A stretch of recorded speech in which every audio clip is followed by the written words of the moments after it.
Hey guys, so today we are reading 2 Kings chapter 6, and today's verse of the day is Matthew 5 verse 16.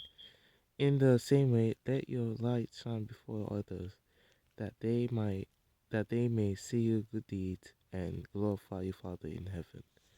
Amen. So today we're reading 2 Kings chapter 6. The company of the prophets said to Elisha, "Look, the place where we meet with you is too small for us. Let us go to the Jordan, where each of us can get a pole, and let us build a place there for us to meet." And he said, "Go." Then one of them said, "Won't you please come with your servants?" "I will," Elisha replied, and he went with them. They went to the Jordan and began to cut down trees. As one of them was cutting down a tree, the iron axe head fell into the water. "Oh no, my lord," he cried out. "It was borrowed." The man of God asked, "Where did it fall?" When he showed him the place, Elisha cut a stick and threw it there, and made the iron float. "Lift it out," he said. Then the man reached out his hand and took it. Now the king of Aram was at war with Israel. After conferring with his officers, he said, "I will set up my camp in such and such a place." The man of God sent word to the king of Israel, "Beware of passing that place, because the Arameans are going down there." So the king of Israel checked on the place indicated by the man of God. Time and again Elisha warned the king, so that he was on his guard in such places. This enraged the king of Aram. He summoned his officers and demanded of them, "Tell me, which of us is on the side of the king of Israel?" "None of us, my lord the king," said one of his officers. "But Elisha the prophet who is in Israel tells the king of Israel the very words you speak in your bedroom." "Go, find out where he is," the king ordered, "so that I can send men and capture him." The report came back, "He is in Dothan." Then he sent horses and chariots and a strong force there. They went by night and surrounded the city. When the servant of the man of God got up and went out early the next morning, an army with horses and chariots had surrounded the city. "Oh no, my lord, what shall we do?" the servant asked. "Don't be afraid," the prophet answered. "Those who are with us are more than those who are with them." And Elisha prayed, "Open his eyes, Lord, so that he may see." Then the Lord opened the servant's eyes, and he looked, and saw the hills full of horses and chariots of fire all round Elisha. As the enemy came down towards him, Elisha prayed to the Lord, "Strike this army with blindness." So he struck them with blindness, as Elisha had asked.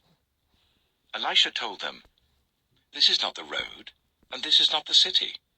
Follow me, and I will lead you to the man you are looking for." And he led them to Samaria.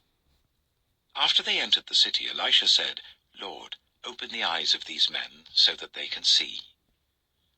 Then the Lord opened their eyes, and they looked, and there they were, inside Samaria. When the king of Israel saw them, he asked Elisha, "Shall I kill them, my father? Shall I kill them?" "Do not kill them," he answered.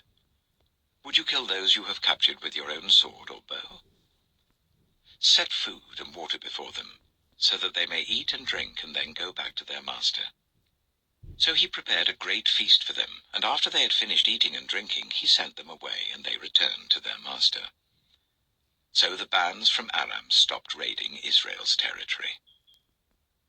Some time later, Ben-Hadad, king of Aram, mobilized his entire army and marched up and laid siege to Samaria.